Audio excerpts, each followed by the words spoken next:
ಒಂದು ವಿಶೇಷ ಅಂತ ಹೇಳಿದ್ರೆ ಈ ಅಭಿನಂದನಾ ಸಮಾರಂಭ ಅಥವಾ ಸನ್ಮಾನ ಸಮಾರಂಭ ಶ್ರೀ ಗಾನ ಕಂಠ ಮೈಸೂರು ಮತ್ತು ಬಳಗದವರಿಂದ, ಹಾಗೆ ಅದರ ಜೊತೆಯಲ್ಲಿ ತಮ್ಮ ಹಿರಿಯ ಸ್ನೇಹಿತರನ್ನು ಆರೈಸಬೇಕು, ಗೌರವಿಸಬೇಕು ಎನ್ನುವಂಥ ನೆಲೆಯಿಂದ ಸನ್ಮಾನ್ಯರಾದ ಶ್ರೀ ವೆಂಕಟರಾಮಪುರವರು ಕೂಡ ಅದರ ಜೊತೆಯಲ್ಲಿ ಕೈ ಜೋಡಿಸಿ ಅವರನ್ನು ಅಭಿನಂದಿಸಿದ್ದಾರೆ.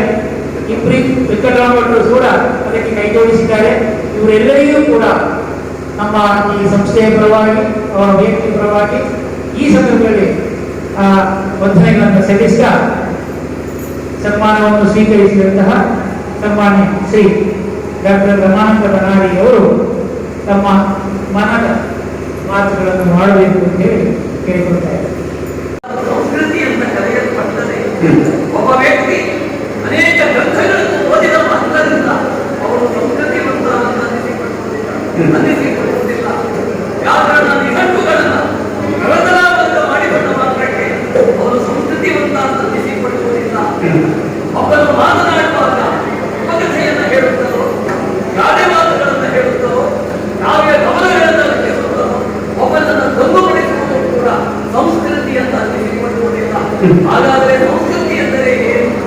ಅದು ಮನಸ್ಸಿನ ಮೇಲ್ಮಿ, ಬುದ್ಧಿಯ ವ್ಯವಸಾಯ. ಈ ವ್ಯಕ್ತಿಯನ್ನ ನೋಡಿದರೆ ಇವನಿಗೆ ಮನಸ್ಸಿನ ಮೇಲ್ಮೆಯಾಗಲಿ, ಬೌದ್ಧಿಕ ವ್ಯವಸಾಯವಾಗಲಿ, ಸಂಸ್ಕಾರವಾಗಲಿ, ಸಂಸ್ಕರಣವಾಗಲಿ ಏನೂ ಇದ್ದಂತೆಯೇ ಕಾಣುವುದಿಲ್ಲ. ಇವನನ್ನ ನೋಡಿದರೆ ಅನ್ನಿಸುತ್ತದೆ ಚಿಕ್ಕ ವಯಸ್ಸಿನಲ್ಲಿಯೇ ಈತ ದೊರೆಯಾಗಿರಬೇಕು. ಒಬ್ಬ ದೊರೆ ಚಿಕ್ಕ ವಯಸ್ಸಿನಲ್ಲಿ ಆದರೆ ಏನಾಗುತ್ತದೆ? ಯೌವನ, ಧನ ಸಂಪತ್ತಿ, ಪ್ರಭುತ್ವ ಮತ್ತು ಅವಿವೇಕ ಈ ನಾಲ್ಕು ಒಟ್ಟುಗೂಡಿದರೆ ಅವನನ್ನು ಮಾತನಾಡಿಸುವುದಕ್ಕೆ ಆಗುವುದಿಲ್ಲ. ಅವನು ಸಂಸ್ಕೃತಿವಂತ ಅಂತ ತಿಳಿಸಿಕೊಳ್ಳುವುದಕ್ಕೂ ಸಾಧ್ಯವಾಗುವುದಿಲ್ಲ. ಈ ನಾಲ್ಕರಲ್ಲಿ ಯೌವನ ಬಂದಿದ್ದರೆ ಸಾಕು ಜಗತ್ತನ್ನು ಹಾಳು ಮಾಡುವುದಕ್ಕೆ. ಇನ್ನು ಧನ ಸಂಪತ್ತು, ಅಪ್ಪನೋ ಅಮ್ಮನೋ ಅಥವಾ ಹಿರಿಯರು ಮಾಡಿಟ್ಟಂತಹ ಐಶ್ವರ್ಯ ಸಂಪತ್ತುಗಳಿದ್ದರೆ ಅದು ಸಾಕಾಗುತ್ತದೆ. ಇನ್ನು ಪ್ರಭುತ್ವವನ್ನೇ ಸಾಕು. ಯೌವನವೂ ಬೇಡ, ಧನ ಸಂಪತ್ತು ಬೇಡ, ಪ್ರಭುತ್ವ ಮಾತ್ರ, ಅಧಿಕಾರ ಮಾತ್ರ ಒಬ್ಬನ ಬಳಿ ಇದೆ ಅಂತಾದರೆ ಅವನು ಏನನ್ನೂ ಮಾಡಿಯ. ಇದರ ಜೊತೆಗೆ ಅವಿವೇಕಾದವನ್ನು ಸೇರಿಕೊಂಡರೆ ಅವರ ಕಥೆ ಏನಾಗುತ್ತದೆ? ಈ ನಾಲ್ಕರಲ್ಲಿ ಒಬ್ಬ ವ್ಯಕ್ತಿಯನ್ನು ಹಾಳು ಮಾಡುವುದಕ್ಕೆ ಒಂದೇ ಒಂದು ಸಾಕು. ಆದರೆ ಇವನ ಬಳಿ ಯೌವನವೂ ಇದೆ, ಧನ ಸಂಪತ್ತು ಇದೆ, ಪ್ರಭುತ್ವವೂ ಇದೆ, ಅವಿವೇಕವೂ ಇದ್ದಂತೆಯೇ ಕಾಣಿಸುತ್ತಾ ಇದೆ. ಹಾಗೆಲ್ಲದಿದ್ದರೆ ಇವನು ನಾನು ಯಾರು ಎಂಬುದನ್ನ ಪರಿಶೀಲಿಸಬೇಕೆಂದು ಅವನು ಪರಿಶೀಲಿಸಲಿಲ್ಲ. ನನ್ನ ಬಳಿ ಮಾತನಾಡುವುದಕ್ಕೂ ಮುಖವನ್ನ ತೋರಿಸುತ್ತಾ ಇಲ್ಲ. ಹಾಗಾದರೆ ನಾನು ಏನು ಮಾಡಬೇಕು? ಒಬ್ಬನ ಆಸ್ಥಾನಕ್ಕೆ ಹೋಗಿದ್ದೇನೆ ಅಂತಾದರೆ ಮಾತನಾಡುವುದಕ್ಕೆ ಒಂದು ವಾತಾವರಣ ಅಂತ ಬೇಕಾಗುತ್ತದೆ. ನಾನು ಇವನ ಬಳಿ ಮಾತನಾಡಬೇಕು. ಇವನು ಕುಳಿತಿದ್ದಾನೆ ಎತ್ತರವಾದ ಆಸ್ಥಾನದಲ್ಲಿ, ನಾನು ನಿಂತುಕೊಂಡು ಮಾತನಾಡಬೇಕೆ? ಒಬ್ಬ ಕುಳಿತುಕೊಂಡು ಮಾತನಾಡಿದರೆ, ಒಬ್ಬ ನಿಂತುಕೊಂಡು ಮಾತನಾಡಿದರೆ ಅದು ಸಂಸ್ಕೃತಿ ಅಂತ ಅನಿಸಿಕೊಳ್ಳುತ್ತದೆ, ಸೌಂದರ್ಯ ಅಂತ ಅನಿಸಿಕೊಳ್ಳುತ್ತದೆ. ಮಾತನಾಡುವುದಕ್ಕೆ ಸಮವಾಗಿ ಕುಳಿತುಕೊಳ್ಳಬೇಕಲ್ಲ. ಇಬ್ಬರು ಸಮವಾದ ಆಸನದಲ್ಲಿ ಕುಳಿತುಕೊಂಡರೆ ಅವರು ಮಾತನಾಡುವುದಕ್ಕೆ ಹೊರದಾಗ್ತಾರೆ. ಒಂದು ವಾತಾವರಣ ಅಂತ ನಿರ್ಮಾಣ ಆಗ್ತದೆ, ಆವಾಗ ಮಾತನಾಡುವುದಕ್ಕೆ ಸಾಧ್ಯವಾಗ್ತದೆ. ಇವನು ನನ್ನ ಬಳಿ ಮಾತನಾಡುವುದಿಲ್ಲ ಅಂತಾದರೆ ಎತ್ತರದ ಸಿಂಹಾಸನದಲ್ಲಿಯೇ ಕುಳಿತುಕೊಂಡು ನನ್ನ ಸೊಪ್ಪು ಅಹಂಕಾರವನ್ನ ಪ್ರದರ್ಶಿಸುತ್ತಾನೆ ಅಂತಾದರೆ ಇವನ ಸರಿಸದಕ್ಕೆ ನಾನು ಹೋಗಬೇಕು. ಅದಕ್ಕೆ ಏನು ಮಾಡಬೇಕು? ಹಿಂದೊಂದು ಕಾಲದಲ್ಲಿ ನಾನು ಅಂತಹ ಒಂದು ಕೆಲಸವನ್ನ ಮಾಡಿದ್ದೆ. ಎಂತಹ ಕೆಲಸವನ್ನ?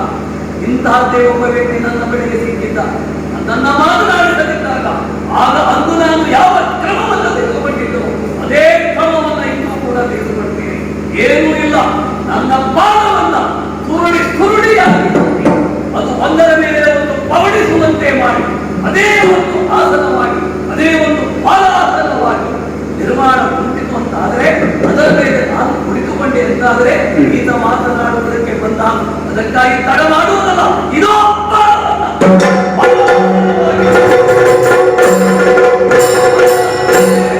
ಎಲ್ಲರೂ ನನ್ನನ್ನೇ ನೋಡುವಂತೆ ಎತ್ತರವಾದ ಭವ್ಯವಾದ ನಾನೇ ನಿರ್ಮಿಸಿಕೊಂಡ ಆಸನದ ಮೇಲೆ ಕುಳಿತುಕೊಂಡಿದ್ದೇನೆ. ಏನು ಮಾಡ್ತಾನೆ ನೋಡೋಣ.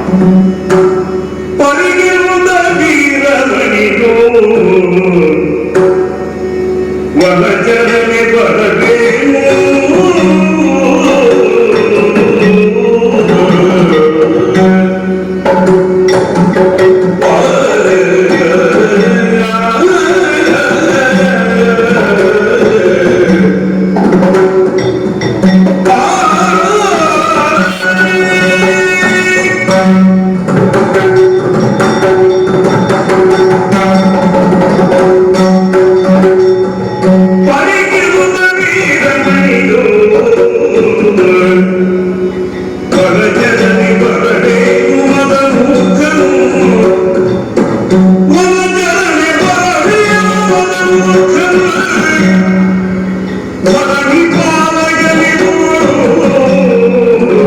ಮಂಡಿಗೆ ಸರಿ ಸದನೆ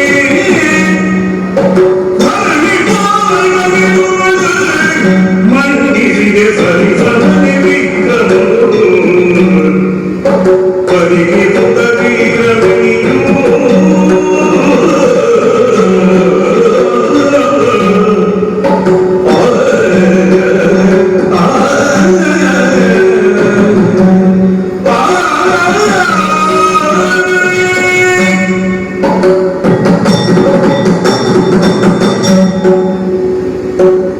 ನೋಡಿದ್ದು ನಾನು ಇವನ್ನೇ ನೋಡಿ ಒಳಗೆ ಬಂದ ಮೇಲೆ ಮುಂದೆ ಆಸನ ಎಲ್ಲ ಕೊಡುವ ಸ್ಥಿತಿಯಲ್ಲೇ ಇಲ್ಲ. ಮನುಷ್ಯರಿಗೆಲ್ಲ ನಾವು ಆಸನ ಕೊಡ್ತೀವಿ, ಬಂದ ಪ್ರಾಣಿಗಳಿಗೆಲ್ಲ ಆಸನ ಕೊಡ್ಬೇಕು.